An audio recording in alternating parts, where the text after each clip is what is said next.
Recently, Mormon elder Dallin Oaks gave a speech at Brigham Young University, Idaho regarding religious freedom and the aftermath of the church's involvement in California's Proposition 8. During his address, Oaks drew parallels between the backlash against Mormons following the passage of Prop 8 and the intimidation of black voters in the South during the civil rights movement. It's interesting that he would choose to make this particular comparison given the history of the LDS Church's relationship with black people. The Book of Mormon refers to a skin of blackness as being God's curse for unbelief. Brigham Young, the second president of the church, declared that Cain and his descendants carry a marking from God, a flat nose and black skin. He further claimed that this race is cursed to be the servants of servants, and that abolitionists could do nothing to change this.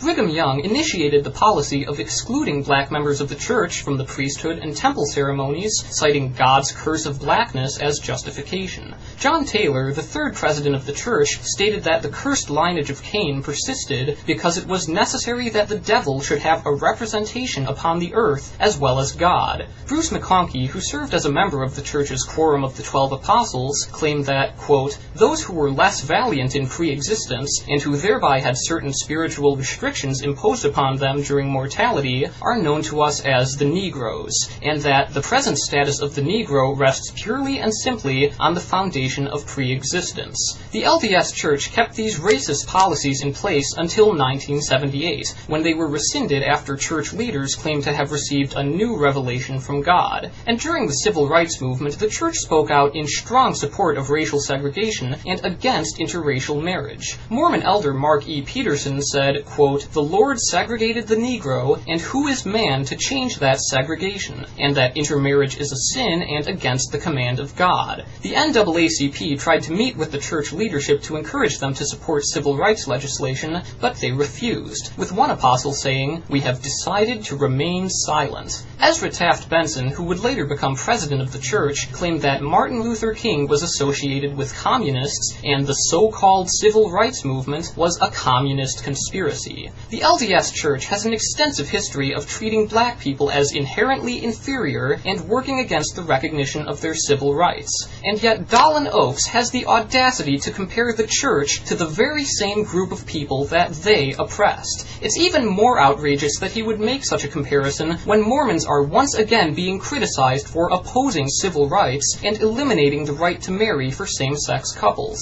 In June of 2008, the first presidency of the LDS Church distributed a letter to every congregation urging members to donate, volunteer, and do all they can to support Prop 8. Half of the donations to the Yes on 8 campaign were from Mormons, and private notes circulated among Mormon volunteers acknowledged that there wasn't much participation from non-Mormons. The church mobilized itself from the top down as a unified organization to pass Prop 8, ensuring that same-sex couples would no longer have the right to marry. Dallin Oaks called this a newly alleged civil right, and claimed that allowing same-sex marriage threatens the free exercise of religion. But same-sex marriage never prevented a single church, Mormon or otherwise, from freely practicing their faith amongst themselves in any way. No religion has been kept from exercising their freedom, either before Prop 8 when same-sex marriage was legal, or after Prop 8 when it was banned. The only people who have suffered a loss of freedom as a result of this are the same-sex couples who can no longer marry because of the Mormon crusade against their rights. Oaks casually referred to Prop 8 as a public contest in which opponents of gay rights prevailed.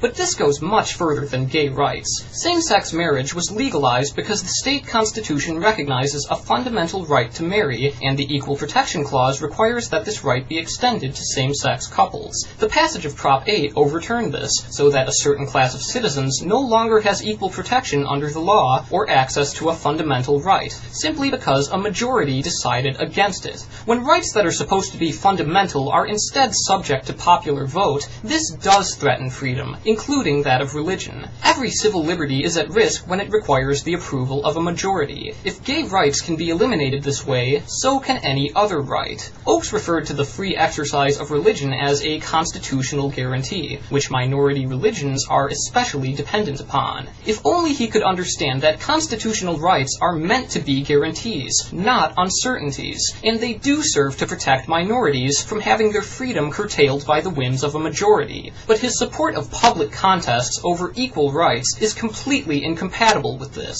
He has no regard for civil rights, and neither does the church he speaks for. They never did. They were against civil rights in the past, and they are against civil rights now. Mormons fight to oppose and destroy equal rights. Their church has proven itself to be actively dangerous and corrosive to civil liberties. For all their feigned anxiety over religious freedom, they are the ones who have placed everyone's rights in jeopardy. Dallin Oaks says he's seen a significant deterioration in the respect accorded to religion. Is it any wonder why? Nothing his religion has done here is respectable in the slightest. They've aligned themselves against the very principle of human equality under the law, and their destruction of an established right is disgraceful. They wanted to be responsible for this, and now they are being held responsible. If Mormons are truly concerned that freedom is threatened, they should stop threatening freedom.